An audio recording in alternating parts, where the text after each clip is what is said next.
ದೇವಗುಪ್ತ ಬಿದ್ದು ಅಧ್ಯಾಯ ಅಳ್ಳಕ್ ಶುರು ಮಾಡಿದ. ಬಿದ್ದು ಅಧ್ಯಾಯ ಅಳದು ಚಿರುದು ಕರಿದು ಅವಾಗ ಗೌಡ ದೇಶದ ಶಶಾಂಕ ಅಂದ. ಏನಂದ ಗೌಡ ದೇಶದ ಶಶಾಂಕ ಅಂದ್ರ, ಗೃಹವರ್ಮ ಕೇವಲ ಮದುವೆಯಾಗಿದ್ದಾನೆ ಅಂದವ. ಗೃಹವರ್ಮ ಕೇವಲ ಮದುವೆಯಾಗಿದ್ದೇನೆಂದಾಗ ಮಾಳವದ ದೇವಗುಪ್ತ ಅಳದೆ ನಿಂದ್ರಿಸಿಬಿಟ್ಟ, ಸ್ಟಾಪ್ ಮಾಡಿಬಿಟ್ಟ. ಅಳತಿದ್ನಲ್ಲ ಅಳದೆ ಸ್ಟಾಪ್ ಮಾಡಿಬಿಟ್ಟ. ನಿಂದೇನು ಬೇರೆ ಐಡಿಯಾ ಅದು ಹೇಳಂತ. ನಾ ಹೇಳಂಗಿಲ್ಲ, ಮಾಡಿ ತೋರಿಸುತ್ತೇನೆ ಅಂದ. ಯಾರು? ಗೌಡ ದೇಶದ ಶಶಾಂಕ.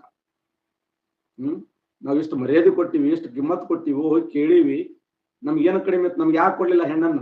ಇತಿಹಾಸ ಪುಟದಲ್ಲಿ ನಡೆದದ್ದೆ ಹೆಣ್ಣಿಗಾಗಿ ಹೆಣ್ಣಿಗಾಗಿ ಮಣ್ಣಿಗಾಗಿ ಹೊಣ್ಣಿಗಾಗಿ ಗಂಡಿಗಾಗಿ. ಕಟ್ಟಿ ಮ್ಯಾಗ ಇವತ್ತು ಸುಮ್ ಕೂತಿರ್ತಾವ ನಮ್ ಶಿವಪ್ಪ, ಯಾದಗಿರಿ ಶಿವಪ್ಪ, ನಬಿಲಾಲ್ ಎಂಕಂಚಿ, ಶ್ರೀಕಾಂತ. ಸುಮ್ಮ ಒಂದ್ ಕಪ್ ಚಹಾ ಕುಡಿಸಲ್ಲ ಯಾರು, ಸುಮ್ ಹಿಡಿದು ಬಿಡ್ಕ ಯಾರು, ಮತ್ ನಾವೇ ಕರ್ಕೊಂಡ ಸುಮ್ ಒಂದ್ ಕಪ್ ಚಹಾ ಕುಡಿಸು. ಮಾಳವದ ದೇವಗುಪ್ತನ ವೈಶಿಷ್ಟ್ಯ ಏನು ಅಂತಂದ್ರೆ, ಈ ಮಾಳವದ ದೇವಗುಪ್ತ ಶಶಾಂಕ ಇಬ್ರು ಅನ್ಯೋನ್ಯವಾಗಿರುವಂತ ಫ್ರೆಂಡ್ಶಿಪ್ ಹೊಂದಿದ್ರು.